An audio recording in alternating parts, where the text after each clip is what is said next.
Frères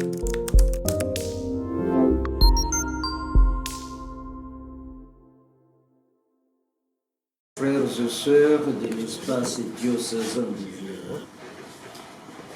toutes confessions religieuses et toutes tendances politiques confondues, je dis paix à vous.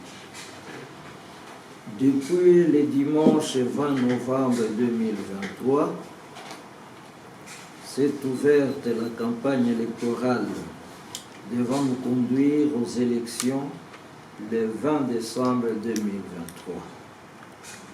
C'est donc la dernière partie du calendrier des élections de cette année, telle que planifiée par la Commission des élections indépendantes, CENI, chez nous en République démocratique du Congo. Cette dernière étape étant constituée de 4 moments importants, à savoir la campagne électorale, les élections ou le vote proprement dit, la publication des résultats par la CENI et la confirmation ou la validation de ceci par la Cour constitutionnelle. Mes frères et sœurs dans l'humanité et la foi en Dieu, Dieu peut tout faire, tout changer, mais il faut que l'homme change, il faut que l'homme se convertisse. Notre prière de ce soir, nous l'avons planifiée pour prier Dieu, mais aussi pour nous sensibiliser, pour nous exhorter, afin que cette dernière étape des élections, à savoir le temps de campagne, le jour même des élections, et surtout celui de la publication des résultats et de sa validation, se passe dans la paix et la sérénité. Que la campagne se déroule dans la sérénité. Évitons des provocations inutiles, des injures faciles, des comparaisons qui ne font pas avancer les choses. Rivalisons le projet de société. Rivalisons les projets de société. Aussi, j'exhorte ceux et celles qui ont déjà exercé quelques mandats à évaluer avec nos populations les bilans de leurs actions par rapport à leurs promesses de campagne, des échéances écoulées. Depuis 2006, on a promis des infrastructures routières, sanitaires, scolaires, la promotion de l'état de droit, la sécurité et surtout la paix par rapport à la guerre, aux violences de toutes sortes. Aujourd'hui, où en sommes-nous? C'est à cette question que les anciens députés, j'appellerai même mandataires du peuple, parce que c'est le peuple qui les délègue, c'est à cette question qu'il faut répondre, et non s'injurier, comparer ceci et cela. Aujourd'hui, certaines parties du pays ne vont pas connaître les élections.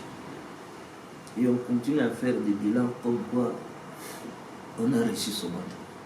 Au nouveau candidat à la députation à tous les niveaux, national comme provincial, la République démocratique du Congo a besoin du renouvellement de sa classe politique.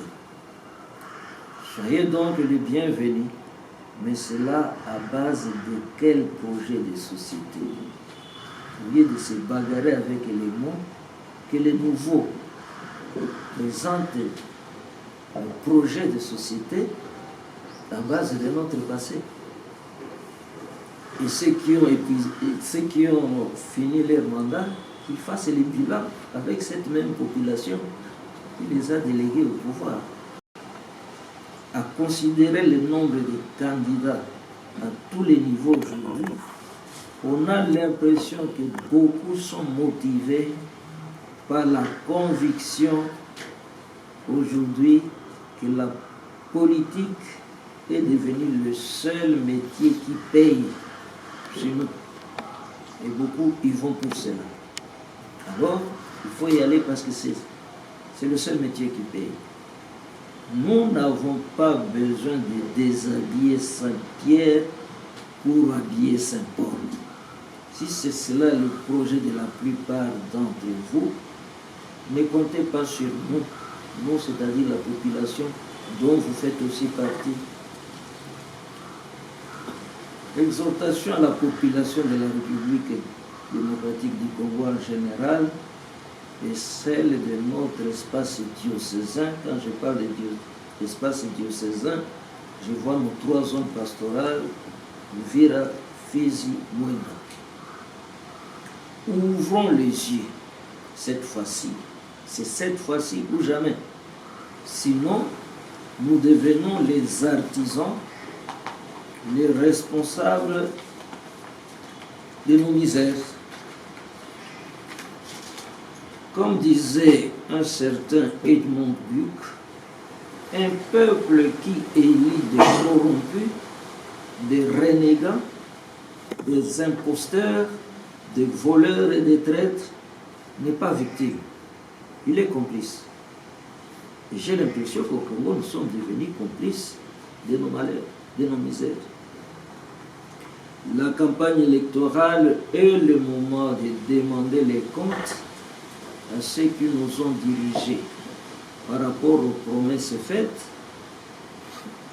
et de juger la pertinence et la faisabilité des promesses des nouveaux candidats.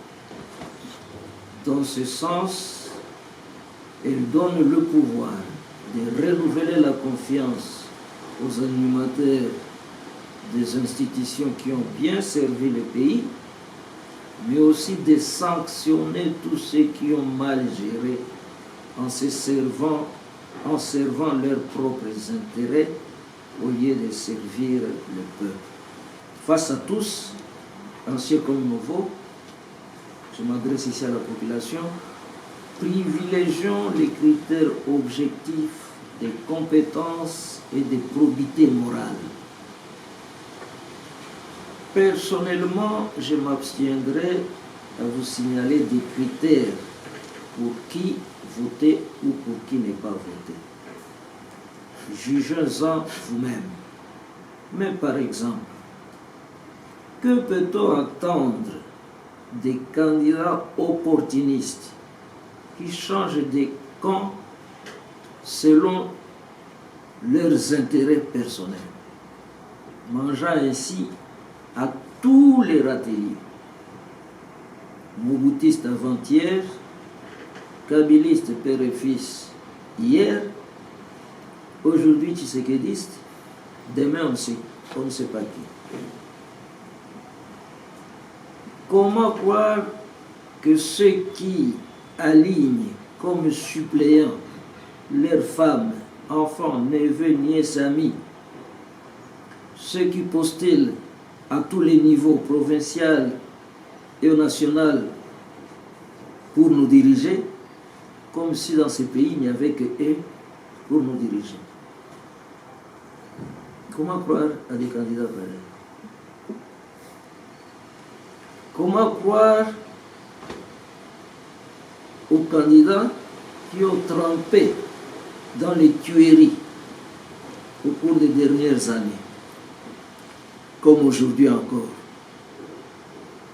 et qui postulent à la députation et à des postes de responsabilité pour se couvrir de l'immunité, sans ne pas citer évidemment ceux qui ont dilapidé l'argent du peuple et qui sont connus de tout le monde, Et à présent, je m'adresse au curé et au Ngozi.